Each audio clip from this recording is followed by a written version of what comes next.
Good morning, Santa Clarita. Delgado here with you.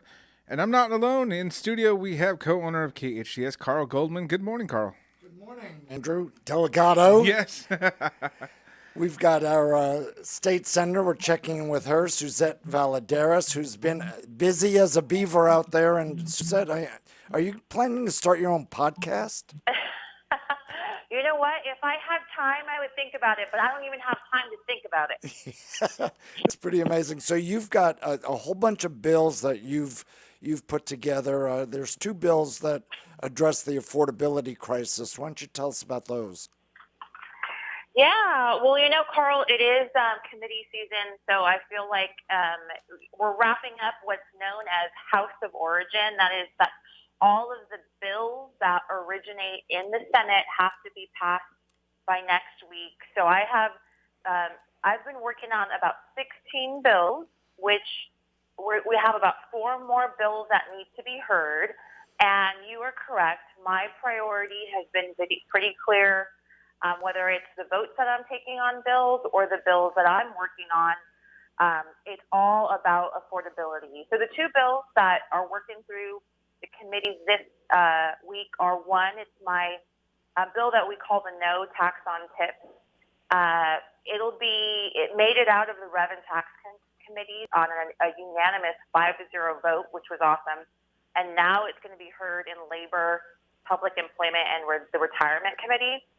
And it really is going to bring needed relief to some of California's hardest workers. And I know firsthand, what the service industry, how tough that job is. I was a bartender a long time ago. And I used to sometimes rely on my tips to make rent, to make my car payment. So this will exempt those tips from taxes. And then the other bill that is so important to our local veterans and veterans across California is I've actually merged my bill with Senator Bob Archuleta's bill. Bob Archuleta is a senator out of the San Gabriel Valley area. And we had similar bills, not exact, but that are going to exempt 100% disabled veterans from property taxes. And that bill is being heard, or actually made it out of the Military and Veterans Affairs Committee yesterday. And now it's going to appropriations where we're going to work it hard to make sure our veterans receive, this, for me, this very well-deserved property tax exemption.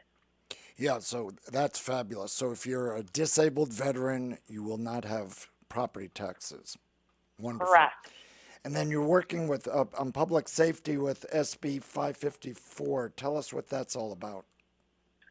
Yeah, Senator Brian Jones out of San Diego, he also happens to be a Republican majority leader, asked me to co-author SB 54, or 554, I should say. And it's really, California became a sanctuary state through SB 54 I think it's about 8 years ago. And that, we're not trying to overhaul SB 54, but we're trying to address some of the problems that it's created. And SB 554 is going to make sure that our local law enforcement cooperates with federal immigration officials when it comes to apprehending and holding violent criminals accountable. This is like common sense, Carl. If you are in this country illegally and you are committing crimes against Californians, against documented or undocumented, the reality is if you continue to create victims, you should not be allowed to stay in this country.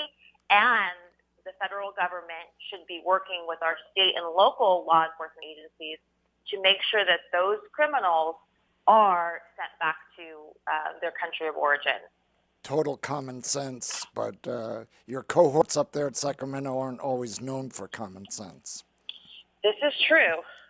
So we're talking with State Senator Suzette Valladares, who's our senator here in Santa Clarita, here on AM 1220 KHTS 98.1 FM, your hometown station.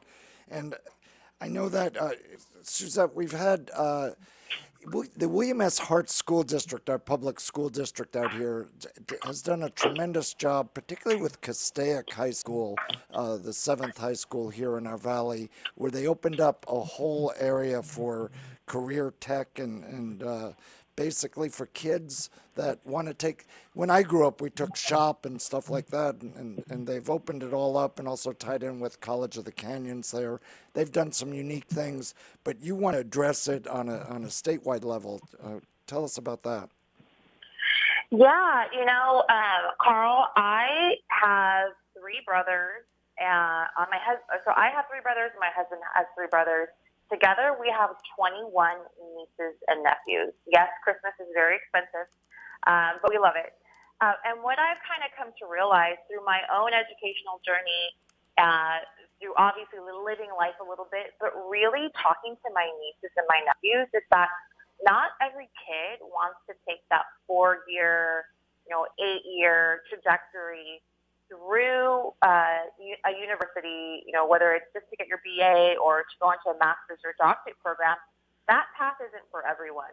Unfortunately, in schools, we don't offer nearly enough opportunities for and training to teach skills that don't require you to take that 4-year university path. And for me, it's a shame because I see, half of my nieces and nephews want to go the university route. Some of them are. And the other half don't. They want to be dental hygienists. They want to be nurse practitioners, and those all require some education. Obviously, nurse practitioner does. But so my bill is going to require that high school students take classes to introduce them to many of the good-paying vocational jobs. And that's going to be heard in committee tomorrow. Today's Tuesday, right? Yeah, it's going to be heard in committee tomorrow. Again, it's a common sense bill that's going to offer students more exposure and opportunity to learn a school, which is going to be beneficial, especially if they don't want to go to a college after high school. And is that for high school students? Will it also be for community colleges as well? It will be for high school. So it'll be a requirement that you take one course in CTE, career technical education in high school. Terrific, and that makes a lot of sense. I know, having grown up and gone through high school many, many decades ago, but we had that. We had to take either shop or one of the other technical things, and those were really good exposure. COC has been innovative in that they've had those type of programs going along. I know they have one for nurses, for dental hygiene. They've got one for construction, one for plumbing. The original one with auto that started at Saugus High School and went over to COC. And the way they've set it up is that you can, as a student there, you can take your choice of just getting the certificate or taking enough classes to get the certificate plus your AA, which is really a smart way to do it. And hopefully they'll continue to expand different programs there as well. Right, and Carl, we have so much need for this. I'm going to share a little bit. So my car is actually in the shop right now, and it's been there for almost 2 weeks, and we just got a diagnostic, I think, 2 days ago, because there's a shortage of auto mechanics and that skill set. And so there are so many jobs that, we need here in California, just to get, through the basics of life, right? Like getting your car fixed. So I'm really proud of the work our community has done, and we just need to do a better job at exposing kids in high school to these opportunities. Yeah, that's a great idea. I know with some of our clients, the biggest complaint I hear for plumbers, for auto repair, and air conditioning is they can't find good employees. And those are great paying jobs. Yes, they are. I mean, plumbers, electricians, right? Those are all jobs where you can learn, some of the skill sets in high school, in college. You can go through an apprenticeship program, and they make, 6-figure salaries. There's huge opportunity that doesn't require a 4-year university degree. Yeah, exactly. So, Senator Suzette Valladares, best of luck to you this week as you hurry to get these bills through. And take a deep breath. Think about doing a podcast, since our governor's already doing one. And if so, we'll do some consulting on it. Appreciate that. I'll think about it, Carl. Thank you. Okay, fair enough. And Delgado, back to you here on